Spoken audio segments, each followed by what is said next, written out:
اس سے متعلق. اچھا، ایک آیت جو کہ خاص طور پہ نوجوانوں کے ساتھ اس کو خاص نہیں کرنا چاہیے، مسئلہ تو یہ ہر ایک کی عمر میں ہی ہو سکتا ہے. اللہ رب العزت نے آیت نمبر 32 میں آیت نمبر 32 میں بنی اسرائیل میں کہا وَلَا تَقْرَبُوا الزِّنَا إِنَّهُ كَانَ فَاحِشَةً وَسَاءَ سَبِيلًا. کافی چیزیں ہیں. ایک تو 3 چیزیں میں اس آیت کے متعلق بات کروں گا. پہلی بات تو جو ہر دفعہ اسکالرز کہتے ہیں کہ دیکھیں یہاں پہ اللہ نے یہ نہیں کہا کہ آپ زنا نہ کریں. اللہ نے جسے کہتے ہیں نا سدے باب کیا برائی کا، یعنی کہ اللہ نپ دی ایول ان دا بڈ، کہ اس کے قریب بھی نہیں جانا. اگر آپ نفسیات کی دنیا میں دیکھیں، سائیکالوجی کی دنیا میں دیکھیں، تو یہاں پہ میں تھوڑی سی بات کروں گا ویری کوئکلی ہیبٹ کی. ہیبٹ کو سائیکالوجسٹ ایکسپلین کرتے ہیں 3 چیزوں میں. وہ کہتے ہیں جی کسی بھی چیز کی عادت چاہے اچھی ہو چاہے بری ہو، وہ 3 چیزیں ہوتی ہیں اگر آپ نوٹ کریں. سب سے پہلے اس کا کوئی کیو ہوتا ہے یا کوئی ٹریگر ہوتا ہے جس کی وجہ سے آپ اس کے قریب جاتے ہیں. پھر اس کے بعد وہ سارا پروسیس ہوتا ہے and then it is the reward at number 3. تو میں حیران ہوتا ہوں کہ اسکالرز نے، ابن قیم رحمہ اللہ نے خاص طور پہ جس طرح دعویٰ کیا کہ شریعت کے اندر بالکل اس مسئلے کا حل موجود ہے. اگر کوئی شہوات کے ہاتھوں بالکل بے بس ہو گئے تو شریعت اس کا جو ہے نا وہ حل دیتی ہے. اور اس میں سے ایک حل یہ ہے کہ you cut off the triggers. یہاں پہ میں اپنی آڈینس کو کہوں گا خاص طور پہ سوشل میڈیا کی ایڈکشن جن میں سر فہرست امورالٹی کی، خاص طور پہ پورن ایڈکشن جو ہے ایک پینڈیمک کے طور پہ دنیا کے اندر ہے. تو اس کا بہت آسان حل جو تھراپسٹ بتاتے ہیں وہ یہ ہے کہ آپ آئیڈینٹیفائی کریں آپ کے لیے ٹریگر کیا چیز بنتی ہے. کیونکہ یہ بات ذہن میں رکھیں، کوئی بھی بیٹھ کے ون فائن ڈے کوئی بھی ویب سائٹ کا نام ٹائپ کر کے اس چیز پہ نہیں جاتا. ٹریگرز کیا ہوتے ہیں یوزلی لوگوں کے؟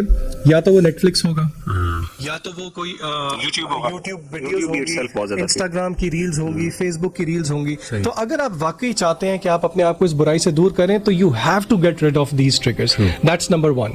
نمبر 2 ایک بہت پیاری حدیث ہے، امام احمد جو ہے اپنی مسند میں لے کے آئے ہیں. ابو امامہ اس حدیث کے راوی ہیں. وہ کہتے ہیں کہ ایک نوجوان شخص جو ہے نبی کریم صلی اللہ علیہ وسلم کے پاس آیا اور اس نے سوال کیا نبی کریم صلی اللہ علیہ وسلم کے کہ یا رسول اللہ مجھے زنا کی اجازت دیں. یعنی کہ آپ حیران ہو کہ صحابہ کی محفل میں صحابہ کو بہت غصہ چڑھا، انہوں نے ریبیوک کیا، روکنے کی کوشش کی صحابی کو، لیکن آپ صلی اللہ علیہ وسلم نے جو ہے اللہ کے نبی صلی اللہ علیہ وسلم کے پاس آیا اور وہ بیٹھ گیا. پھر اللہ کے نبی صلی اللہ علیہ وسلم نے جو کہ ایک معلم حقیقی تھے، انہوں نے اس نوجوان شخص سے کچھ کویسچن کیے. پہلا سوال یہ پوچھا کیا تو پسند کرے گا یہ چیز اپنی ماں کے لیے؟ اس کے بعد اس شخص نے کہا کہ نہیں، میں بالکل نہیں پسند کرتا کہ میری ماں کے ساتھ کوئی زنا کرے.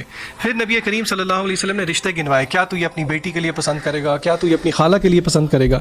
تو یعنی کہ نبی کریم صلی اللہ علیہ وسلم کے سمجھانے کا انداز دیکھیں. اور پھر بعد میں حدیث کے اینڈ میں آتا ہے کہ اللہ کے نبی صلی اللہ علیہ وسلم نے اس کے لیے دعا کی، اللہم اغفر لی ذنبی ذنبہ وطہر قلبہ واحسن فرجہ.